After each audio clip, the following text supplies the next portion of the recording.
Assalamualaikum warahmatullahi wabarakatuh. Selamat pagi. Izin Prof, saya Satria Ilham Saputra. Hari ini saya akan mempresentasikan presentasi saya terkait analisis kondisi kemiskinan dan pengangguran di era digital. Yang pertama kita akan membahas terkait latar belakang. Pada era digital sekarang ini, ketimpangan antar wilayah di Indonesia dalam hal kemiskinan digital suatu saat pasti akan sangat berpengaruh terhadap ketimpangan wilayahnya, baik secara ekonomi, kualitas sumber daya manusia, maupun pemanfaatan sumber daya alamnya. Kedua adalah teori dan kebijakan ekonomi. Yang kita bahas pertama adalah terkait teori pertumbuhan, menekankan bahwa inovasi, pengetahuan, dan teknologi adalah mesin utama pertumbuhan. Inovasi digital, kecerdasan buatan, otomatisasi, dan ekonomi platform dapat meningkatkan produktivitas.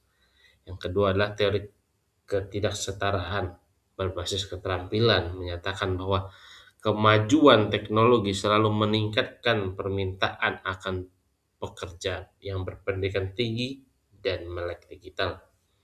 Yang ketiga, kebijakan fiskal dan moneter digunakan pemerintah untuk menjaga stabilitas makroekonomi, mengendalikan inflasi, dan mengentaskan kemiskinan sesuai dengan prinsip-prinsip ekonomi makro.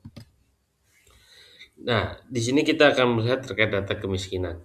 Nah, ini merujuk dan menurut catatan BPS atau Badan Pusat Statistik, persentase penduduk miskin di Indonesia pada September 2025 berada di angka 8,25% dengan total 23,36 juta orang masih berada dalam kemiskinan.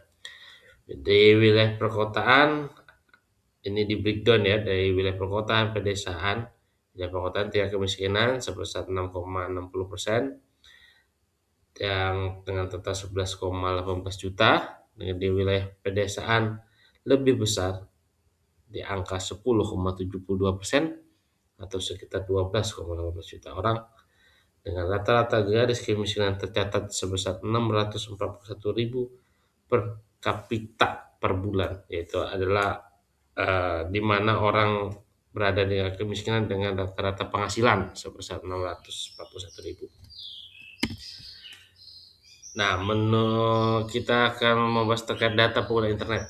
Menurut data BPS dari hasil pendataan survei Susanas 2024, tercatat 72,70% penduduk Indonesia telah mengakses internet, dan dari 69,21% di 2023, berarti ada peningkatan dari 2023. Tingginya pengguna internet ini menunjukkan bahwa masyarakat memiliki akses yang lebih luas terhadap sumber informasi dan menjadi indikator kesiapan suatu negara atau wilayah dalam menghadapi era transformasi digital.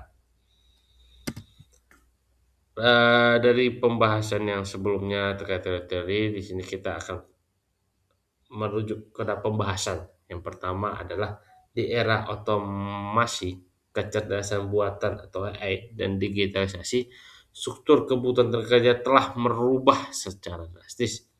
Pekerjaan administratif rutin, kasir, hingga buruh pabrik konvensional mulai tergantikan oleh mesin. Hal ini menaikkan jumlah pengangguran di Indonesia. Yang kedua, kemiskinan di era digital tidak hanya diukur dari pendapatan per kapita, tetapi juga dari kemiskinan digital.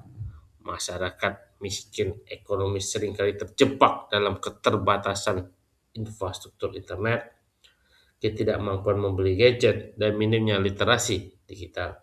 Akibatnya mereka terisolasi dari akses pasar online, layanan keuangan digital seperti perbankan dan elektronik, dan peluang pekerjaan berbasis aplikasi. Di sini saya akan memberikan solusi, ada 3 solusi.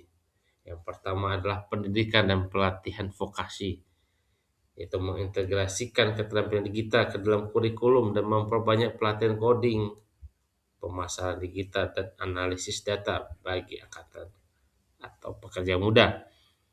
Yang kedua adalah perluasan infrastruktur digital. Pemerintah perlu memastikan pemerataan jaringan internet dari Sabang sampai Merauke dan akses teknologi hingga ke pelosok daerah sehingga inklusi digital dapat tercapai. Dan yang terakhir dan yang ketiga adalah dukungan terhadap UMKM. Pemanfaatan teknologi melalui ekosistem digital seperti layanan ultra mikro sangat penting untuk membantu usaha kecil bertahan dan berkembang di pasar yang sangat kompetitif. Sekian dari presentasi saya. Mohon maaf apabila ada salah kata. Wassalamualaikum warahmatullahi wabarakatuh.